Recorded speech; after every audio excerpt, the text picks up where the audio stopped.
বন্ধুরা, রুম্পার হেসেলে তোমাদের সকলকে স্বাগত।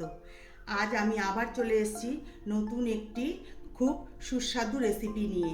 তা আজকের রেসিপিটা হচ্ছে পেঁপের কোপ্তাকারি। তা পেঁপের কোপ্তাকারি খুব সহজেই বানিয়ে নেওয়া যায়। আর আমি কিভাবে বানাই তোমরা ভিডিওটা প্রথম থেকে শেষ পর্যন্ত দেখার অনুরোধ রইল। চলো তাহলে দেরি না করে কোপ্তাটি বানিয়ে নিই। বন্ধুরা, সবার প্রথমে আমি একটি বড় পাত্র নিয়ে নিয়েছি। আর এই যে দেখো পেঁপে আমি গ্রেট করে নিয়েছি। একটা বড় সাইজের পেঁপেকে অর্ধেকটা নিয়ে আমি গ্রেট করে নিয়েছি। তা প্রথমে পেঁপেটা দিয়ে দেবো।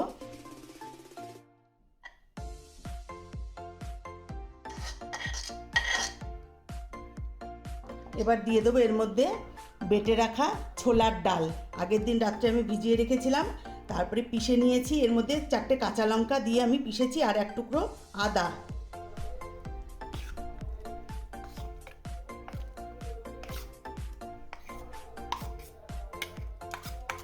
এটা খেতে ভীষণই সুস্বাদু হয় আর বানানো খুবই সহজ। তোমরা যে কেউ বানিয়ে নিতে পারবে যদি কিনা প্রথম থেকে ঠিক মতন আমার ভিডিওটা দেখো, তাহলে আর কোনো অসুবিধাই হবে না। এবার দিয়ে দেবো এর মধ্যে একটু হলুদ গুঁড়ো, দেব লবণ স্বাদ মতো, আর এর মধ্যে দিয়ে দেব নারকেল কোড়া। এই নারকেল কোড়াটা কিন্তু অবশ্যই দেবে, তাহলে খেতে ভীষণই ভালো হয়। এবার আমি সমস্ত কিছুর সঙ্গে এটাকে আমি মেখে নেব। দেখো, কোপ্তাটা সমস্ত কিছুর সঙ্গে আমি মেখে নিয়েছি। আর এখন আমি কড়াই বসিয়ে তেল দিয়ে দিয়েছি, তেল গরমও হয়ে গেছে। এবার আমি কোপ্তাগুলোকে ভেজে নেব।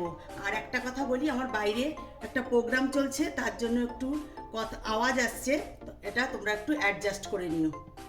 তাই এবার আমি দেখো কোপ্তাগুলোকে আমি ভেজে নেব। তো দেখো, আমি এই আকারে কোপ্তাগুলো ভেজে নিচ্ছি। তোমরা চাইলে গোল গোল করেও ভাজতে পারো, আমি একটু চ্যাপটা করে কোপ্তাগুলোকে ভেজে নিচ্ছি। এইভাবে একটা একটা করে আমি সমস্ত কোপ্তাগুলো ভেজে নেব। এবার আমি আর একটা কোপ্তা দিয়ে দেবো। এইভাবে আমি সমস্ত কোপ্তাগুলোকে এক এক করে ভেজে তুলে নিয়ে তোমাদেরকে আবার দেখাচ্ছি। এই যে দেখো, কোপ্তাগুলো আমি ভেজে তুলে নিয়েছি। এইরকম হয়েছে কোপ্তাগুলো, দেখো। এবার আমি ভাজার তেলটা তুলে নিয়ে এর মধ্যে আমি সর্ষের তেল দিয়ে গরম করে নিয়েছি, কারণ রান্নাটা আমি সর্ষের তেলেই করব। আর আমি এর মধ্যে একটু আলু দেবো, তাই আলুগুলোকে এভাবে ডুমো ডুমো করে কেটে নিয়েছি। এবার আলুগুলোকে আমি ভেজে তুলে নেব। তার জন্য আমি প্রথমে একটু হলুদ দিয়ে নেব, নাহলে তেলটা গায়ে ছিটে আসতে পারে। একটু হলুদ দিয়ে দিলাম। এবার আমি আলুগুলোকে দিয়ে দেবো তেলের মধ্যে, দিয়ে আমি ভেজে তুলে নিয়ে তারপরে মশলা কষাবো। এবার আমি দিয়ে দেবো এর মধ্যে একটু লবণ। আর এটা কিন্তু খেতে ভীষণই ভালো হয়। আর যে পেঁপে খেতে পছন্দ করে না সেও কিন্তু এই মানে রেসিপিটা হলে পেঁপে পুঁটে খেয়ে নেবে। এবার আমি আলুগুলোকে লাল করে ভেজে তুলে নেব। দেখো, আলুগুলো ভাজা হয়ে গেছে। এবার আমি আলুগুলোকে তুলে নেব।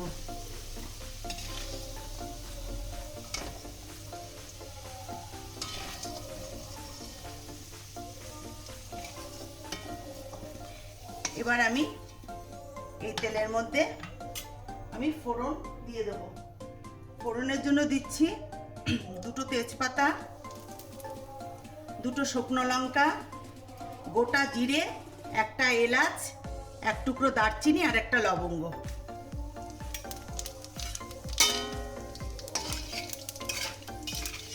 এবার আমি এর মধ্যে দিয়ে দেব মশলা। এখানে আমি 4-5টা কাজু বাদাম, শুকনো লঙ্কা, জিরে, আদা একসঙ্গে পিষে নিয়েছি। এটাই আমার মশলা। এবার আমি এই মশলাটা দিয়ে দেবো। এবার এর মধ্যে দিয়ে দেবো হলুদ গুঁড়ো,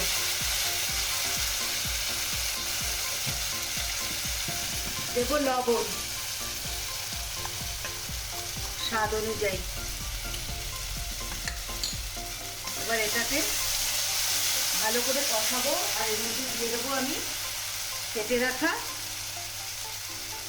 টমেটো কুচি। এবার সমস্ত কিছুর সঙ্গে আমি মশলাটাকে ভালো করে কষিয়ে নেব।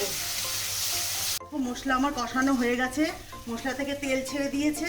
এখন আমি এর মধ্যে দিয়ে দেবো ভেজে রাখা আলু। কোপ্তাগুলো কিন্তু এখনই আমি দেবো না, কোপ্তা আমি ঠিক নামানোর আগে দেবো, কেননা পেঁপের কোপ্তা তো কোপ্তাগুলো ভেঙে যাওয়ার চান্স থাকতে পারে। এবার আমি এর মধ্যে দিয়ে দেবো গরম জল। আমি আগে থেকে গরম জল করে রেখেছিলাম, সেই জলটাই দেবো। খুব বেশি একটা জল দেবো না, আলুটা সিদ্ধ হতে হবে। আর তোমাদের এটা বাড়িতে একবার বানিয়ে নেওয়ার অনুরোধ রইল, দেখবে খুবই ভালো লাগবে। আর আমাকে কমেন্টস করে জানাবে তোমাদের কেমন লাগলো। এবার আমি এটাকে ফুটতে দেবো। আমি ঢাকনাটা তুলে নেব, মাঝখানে আমি ঢাকনা দিয়ে ঢেকে দিয়েছিলাম। আর এবার আমি এর মধ্যে দিয়ে দেব কোপ্তা, কারণ আলু আমার সিদ্ধ হয়ে গেছে। এবার কোপ্তাগুলো দিয়ে দেবো। যতটুকু ঝোল আছে কোপ্তা মানে এই ঝোলটা পুরো টেনে নেবে। এবার আমি এর মধ্যে দিয়ে দেবো চিনি। যেহেতু এটা সম্পূর্ণ নিরামিষ রান্না, তাই আমি এর মধ্যে একটু চিনি দেব। এটা তোমরা যে কোনো পূজা পাঠের দিনেও উপোসের দিনেও খেতে পারবে রান্না করে। আর দেব ঘি।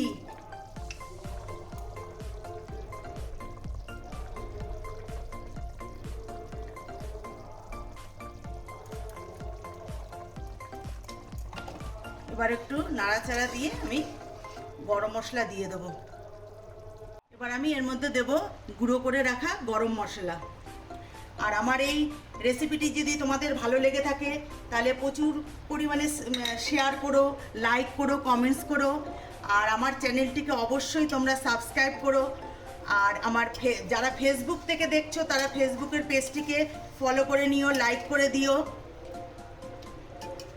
এবার আমি এটাকে নামিয়ে নেব, গ্যাসটা বন্ধ করে দিয়ে আমার হয়ে গেছে পেঁপের কোপ্তা কারি। আমি নামিয়ে নিয়ে তোমাদেরকে দেখাচ্ছি। দেখো আমি নামিয়ে নিয়েছি, এখন আমি এটা এই প্লেটে তুলে নেব। দেখো দেখতে কত সুন্দর হয়েছে।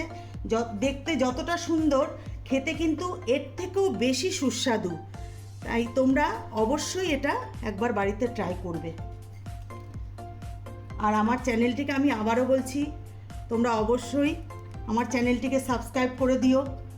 আর তোমরা আমার চ্যানেলটিকে সাবস্ক্রাইব করে আমার পাশে থাকলে আমি তবে আমার এই ছোট্ট চ্যানেলটাকে আমি এগিয়ে নিয়ে যেতে পারবো। আর আমার এই ভিডিওটি যদি তোমাদের ভালো লেগে থাকে তাহলে লাইক শেয়ার করো। আর এখানেই আমি ভিডিওটি শেষ করছি। ভালো থাকবে, সুস্থ থাকবে।